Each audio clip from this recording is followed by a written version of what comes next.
Capítulo 4.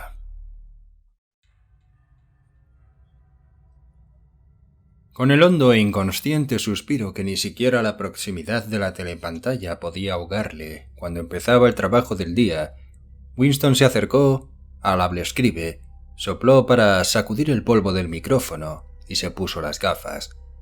Luego desenrolló y juntó con un clip 4 pequeños cilindros de papel que acababan de caer del tubo neumático sobre el lado derecho de su mesa de despacho. En las paredes de la cabina había 3 orificios. A la derecha del hablescribe, un pequeño tubo neumático para mensajes escritos. A la izquierda, un tubo más ancho para los periódicos. Y en la otra pared, de manera que Winston lo tenía a mano, una hendidura grande y oblonga protegida por una rejilla de alambre. Esta última servía para tirar el papel inservible. Había hendiduras semejantes a miles o docenas de miles por todo el edificio, no solo en cada habitación, sino a lo largo de todos los pasillos, a pequeños intervalos. Les llamaban agujeros de la memoria. Cuando un empleado sabía que un documento había de ser destruido, o incluso cuando alguien veía un pedazo de papel por el suelo y por alguna mesa, constituía ya un acto automático levantar la tapa del más cercano agujero de la memoria y tirar el papel en él. Una corriente de aire caliente se llevaba el papel enseguida hasta los enormes hornos ocultos en algún lugar desconocido de los sótanos del edificio. Winston examinó las 4 franjas de papel que había desenrollado. Cada una de ellas contenía 1 o 2 líneas escritas en el argot abreviado. No era exactamente neolengua, pero consistía principalmente en palabras neolingüísticas, que se usaba en el ministerio para fines internos. Decían así: Times, 17-3-84. Discurso GH mal registrado África rectificar. Times, 19-12-83. Predicciones plantirianal, cuarto trimestre 83, erratas. Comprobar número corriente. Times, 14-2-84. Minibundancia mal citado chocolate rectificar. Times, 3-12-83. Referente, orden día GH, doble más no bueno, refs, no personas, reescribir completo someter antes archivar. Con cierta satisfacción apartó Winston el 4º mensaje. Era un asunto intrincado y de responsabilidad, y prefería ocuparse de él al final. Los otros 3 eran tarea rutinaria, aunque el segundo le iba a costar probablemente buscar una serie de datos fastidiosos. Winston pidió por la telepantalla los números necesarios del Times, que le llegaron por el tubo neumático pocos minutos después. Los mensajes que había recibido se referían a artículos o noticias que por una u otra razón era necesario cambiar, o como se decía oficialmente, rectificar. Por ejemplo, en el número del Times correspondiente al 17 de marzo se decía que el Gran Hermano en su discurso del día anterior había predicho que el frente de la India meridional seguiría en calma, pero que en cambio se desencadenaría una ofensiva eurasiática muy pronto en África del Norte. Como quiera que el alto mando de Eurasia había iniciado su ofensiva en la India del Sur y había dejado tranquila al África del Norte, era por tanto necesario escribir un nuevo párrafo del discurso del Gran Hermano con objeto de hacerle predecir lo que había ocurrido efectivamente. Y en el Times del 19 de diciembre del año anterior se habían publicado los pronósticos oficiales sobre el consumo de ciertos productos en el 4º trimestre de 1983, que era también el 6º grupo del 9º plan trienal.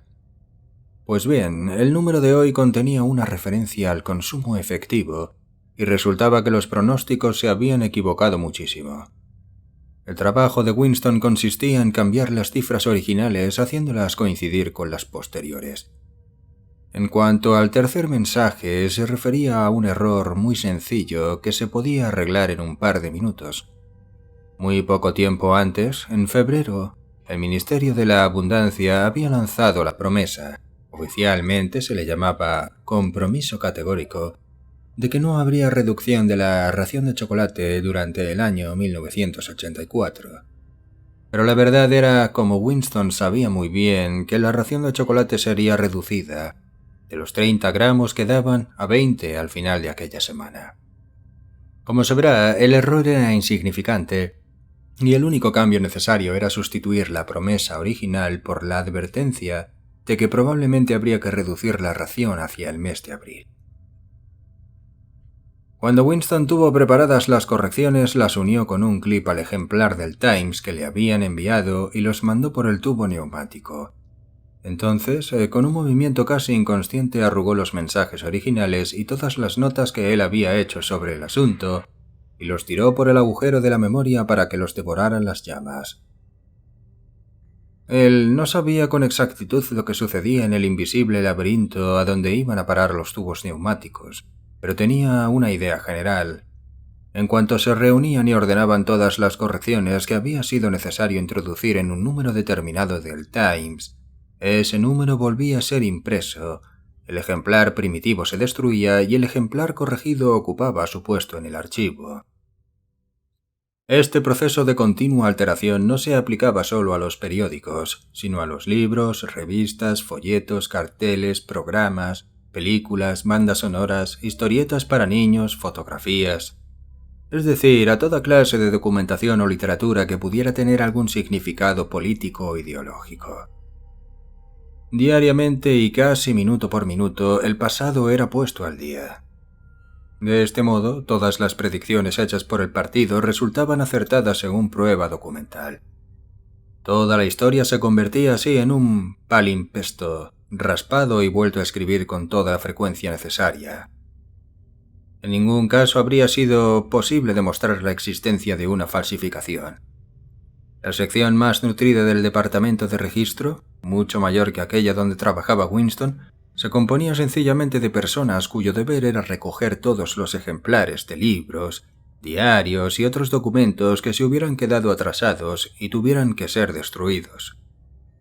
Un número del Times que a causa de cambios en la política exterior o de profecías equivocadas hechas por el Gran Hermano hubiera tenido que ser escrito de nuevo una docena de veces, seguía estando en los archivos con su fecha original y no existía ningún otro ejemplar para contradecirlo. También los libros eran recogidos y reescritos muchas veces, y cuando se volvían a editar no se confesaba que se hubiera introducido modificación alguna. Incluso las instrucciones escritas que recibía Winston y que él hacía desaparecer invariablemente en cuanto se enteraba de su contenido, nunca daban a entender ni remotamente que se estuviera cometiendo una falsificación. Solo se referían a erratas de imprenta o a citas equivocadas que era necesario poner bien en interés de la verdad. Lo más curioso era, pensó Winston mientras arreglaba las cifras del Ministerio de la Abundancia, que ni siquiera se trataba de una falsificación.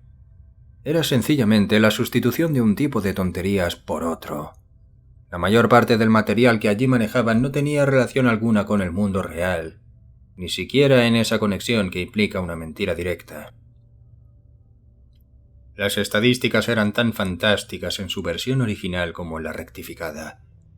En la mayor parte de los casos tenía que sacárselas el funcionario de su cabeza.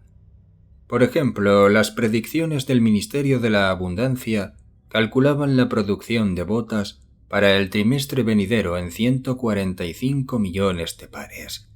Pues bien, la cantidad efectiva fue de 62 millones de pares. Es decir, la cantidad declarada oficialmente. Sin embargo, Winston, al modificar ahora la predicción, rebajó la cantidad a 57 millones, para que resultara posible la habitual declaración de que se había superado la producción. En todo caso, 62 millones no se acercaban a la verdad más que los 57 millones o los 145. Lo más probable es que no se hubieran producido botas en absoluto. Nadie sabía en definitiva cuánto se había producido, ni le importaba. Lo único de lo que se estaba seguro era de que cada trimestre se producían sobre el papel cantidades astronómicas de botas, mientras que media población de Oceanía iba descalza. Y lo mismo ocurría con los demás datos, importantes o minúsculos, que se registraban. Todo se disolvía en un mundo de sombras en el cual incluso la fecha del año era insegura. Winston miró hacia el vestíbulo. En la cabina de enfrente trabajaba un hombre pequeñito de aire eficaz llamado Tillotson. con un periódico doblado sobre sus rodillas y la boca muy cerca de la bocina del hablaescribe. Daba la impresión de que lo que decía era un secreto entre él y la telepantalla. Levantó la vista y los cristales de sus gafas le lanzaron a Winston unos reflejos hostiles. Winston no conocía apenas a Tillotson, ni tenía idea de la clase de trabajo que le habían encomendado. Los funcionarios del departamento del registro no hablaban de sus tareas. En el largo vestíbulo sin ventanas, con su doble fila de cabinas y su interminable ruido de periódicos y el murmullo de las voces junto a los hablaescribe, había por lo menos una docena de personas a las que Winston no conocía ni siquiera de nombre, aunque los veía diariamente apresurándose por los pasillos o gesticulando en los 2 minutos de odio. Sabía que en la cabina vecina a la suya la mujercilla del cabello arenoso trabajaba en descubrir y borrar en los números atrasados de la prensa los nombres de las personas vaporizadas, las cuales se consideraba que nunca habían existido. Ella estaba especialmente capacitada para este trabajo, ya que su propio marido había sido vaporizado 2 años antes. Y pocas cabinas más allá, un individuo suave, soñador e ineficaz llamado Ampleforth, con orejas muy peludas y un talento sorprendente para rimar y medir los versos, estaba encargado de producir los textos definitivos de poemas que se habían hecho ideológicamente ofensivos, pero que por una u otra razón continuaban en las antologías. Este vestíbulo, con sus 50 funcionarios, era sólo una subsección, una pequeñísima célula de la enorme complejidad del departamento de registro. Allá arriba, abajo, trabajaban otros enjambres de funcionarios en multitud de tareas increíbles. Allí estaban las grandes imprentas con sus expertos en tipografía y sus bien dotados estudios para la falsificación de fotografías. Había la sección de teleprogramas con sus ingenieros, sus directores y equipos de actores escogidos especialmente por su habilidad para imitar voces. Había también un gran número de empleados cuya labor solo consistía en redactar listas de libros y periódicos que debían ser repasados. Los documentos corregidos se guardaban y los ejemplares originales eran destruidos en hornos ocultos.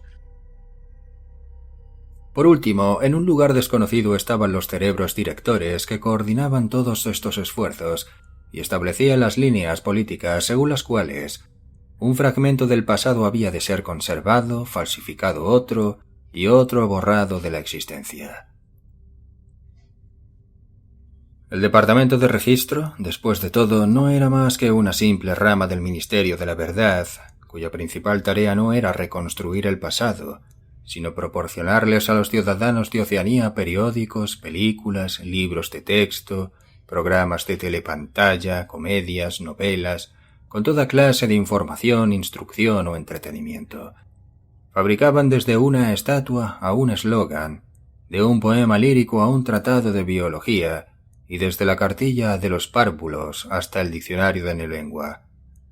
Y el ministerio no solo tenía que atender a las múltiples necesidades del partido, sino repetir toda la operación en un nivel más bajo, a beneficio del proletariado.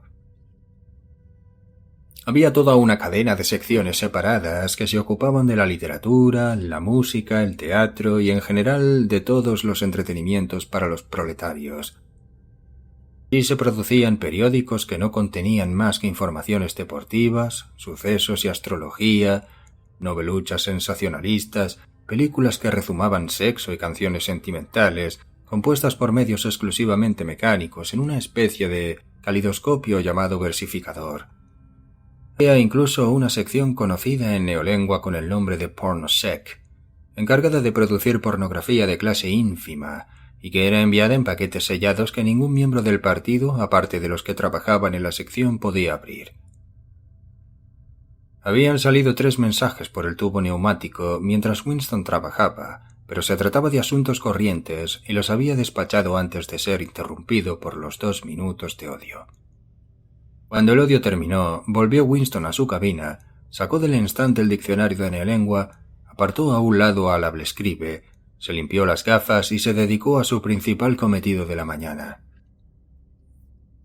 El mayor placer de Winston era su trabajo. La mayor parte de éste consistía en una aburrida rutina, pero también incluía labores tan difíciles e intrincadas que se perdía uno en ellas como en las profundidades de un problema de matemáticas. delicadas labores de falsificación en que solo se podía guiar uno por su conocimiento de los principios del INSOC y el cálculo de lo que el partido quería que uno dijera. Winston servía para esto. En una ocasión le encargaron incluso la rectificación de los editoriales del Times, que estaban escritos totalmente en neolengua.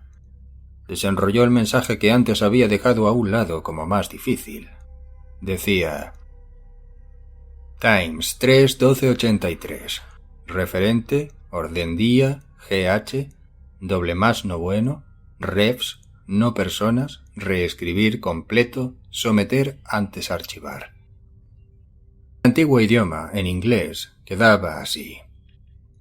La información sobre la orden del día del Gran Hermano en el Times del 3 de diciembre de 1983 es absolutamente insatisfactoria y se refiere a las personas inexistentes. Volverlo a escribir por completo y someter el borrador a la autoridad superior antes de archivar. Winston leyó el artículo ofensivo. La orden del día del Gran Hermano se dedicaba a alabar el trabajo de una organización conocida por FFCC, que proporcionaba cigarrillos y otras cosas a los marineros de las fortalezas flotantes. Cierto camarada Withers, destacado miembro del partido inferior, había sido agraciado con una mención especial y le habían concedido una condecoración, la Orden del Mérito Conspicuo, de segunda clase. 3 meses después, la FFCC había sido disuelta sin que se supieran los motivos. Podía pensarse que Withers y sus asociados habían caído en desgracia, pero no había información alguna sobre el asunto en la prensa ni en la telepantalla. Era lo corriente, ya que muy raras veces se procesaban y se denunciaba públicamente a los delincuentes políticos. Las grandes purgas que afectaban a millares de personas con procesos públicos de traidores y criminales del pensamiento que confesaban abyectamente sus crímenes para ser luego ejecutados, constituían espectáculos especiales que se daban solo una vez cada 2 años. Lo habitual era que las personas caídas en desgracia desapareciesen sencillamente y no se volviera a oír hablar de ellas. Nunca se tenía la menor noticia de lo que pudiera haberles ocurrido. En algunos casos ni siquiera habían muerto. Aparte de sus padres, unas 30 personas conocidas por Winston habían desaparecido en una u otra ocasión. Mientras pensaba en todo esto, Winston se daba golpecitos en la nariz con un sujetador de papeles. En la cabina de enfrente, el camarada Tillotson seguía misteriosamente inclinado sobre su hablescribe. Levantó la cabeza un momento. Otra vez, los destellos hostiles de las gafas. Winston se preguntó si el camarada Tillotson estaría encargado del mismo trabajo que él. Era perfectamente posible. Una tarea tan difícil y complicada no podía estar a cargo de una sola persona. Por otra parte, encargarla a un grupo sería admitir abiertamente que se estaba realizando una falsificación. Muy probablemente una docena de personas trabajaban al mismo tiempo en distintas versiones rivales para inventar lo que el Gran Hermano había dicho efectivamente, y después algún cerebro privilegiado del partido interior elegiría esta o aquella versión, la redactaría definitivamente a su manera y pondría en movimiento el complejo proceso de confrontaciones necesarias. Luego, la mentira elegida pasaría a los registros permanentes y se convertiría en la verdad. Winston no sabía por qué había caído Withers en desgracia. Quizás fuera por corrupción o incompetencia. O quizás el Gran Hermano se hubiera librado de un subordinado demasiado popular. También pudiera ser que Withers o alguno relacionado con él hubiera sido acusado de tendencias heréticas. O quizás, y esto era lo más probable, hubiese ocurrido aquello sencillamente porque las purgas y las vaporizaciones eran parte necesaria de la mecánica gubernamental. El único indicio real era el contenido en las palabras refs no personas, con lo que se indicaba que Withers estaba ya muerto. Pero no siempre se podía presumir que un individuo hubiera muerto por el hecho de haber desaparecido. A veces los soltaban y los dejaban en libertad durante 1 o 2 años antes de ser ejecutados. De vez en cuando, algún individuo a quien se creía muerto desde hacía mucho tiempo reaparecía como un fantasma en algún proceso sensacional donde comprometía a centenares de otras personas con sus testimonios antes de desaparecer, esta vez para siempre. Sin embargo, en el caso de Withers estaba claro que lo habían matado. Era ya una no persona. No existía. Nunca había existido. Winston decidió que no bastaría con cambiar el sentido del discurso del Gran Hermano. Era mejor hacer que se refiriese a un asunto sin relación alguna con el auténtico. Podía trasladar el discurso al tema habitual de los traidores y los criminales del pensamiento, pero esto resultaba demasiado claro. Y por otra parte, inventar una victoria en el frente o algún triunfo de superproducción en el 9º plan trienal podía complicar demasiado los registros. Lo que se necesitaba era una fantasía pura. De pronto se le ocurrió inventar que un cierto camarada, Ogilvy, había muerto recientemente en la guerra en circunstancias heroicas. En ciertas ocasiones, el Gran Hermano dedicaba su orden del día a conmemorar a algunos miembros ordinarios del partido, cuya vida y muerte ponía como ejemplo digno de ser imitado por todos. Hoy conmemoraría al camarada Ogilvy. Desde luego no existía el tal Ogilvy, pero unas cuantas líneas de texto y un par de fotografías falsificadas bastarían para darle vida. Winston reflexionó un momento, se acercó luego al escribe y empezó a dictar en el estilo habitual del Gran Hermano. Un estilo militar y pedante a la vez y fácil de imitar por el truco de hacer preguntas y contestárselas él mismo enseguida. Por ejemplo, ¿qué nos enseña este hecho, camaradas? Nos enseña la lección, que es también uno de los principios fundamentales de Ingsoc, que etcétera, etcétera. A la edad de 33 años, el camarada Ogilvy había rechazado todos los juguetes excepto un tambor, una ametralladora y un autogiro. A los 6 años, uno antes de lo reglamentario por concesión especial, se había alistado en los espías. A los 9 años era ya jefe de tropa. A los 11 había denunciado a su tío a la policía del pensamiento, después de oírle una conversación donde el adulto se había mostrado con tendencias criminales. A los 17 fue organizador en su distrito de la Liga Juvenil Anti-Sex. A los 19 había inventado una granada de mano que fue adoptada por el Ministerio de la Paz y que en su primera prueba mató a 31 prisioneros eurasiáticos.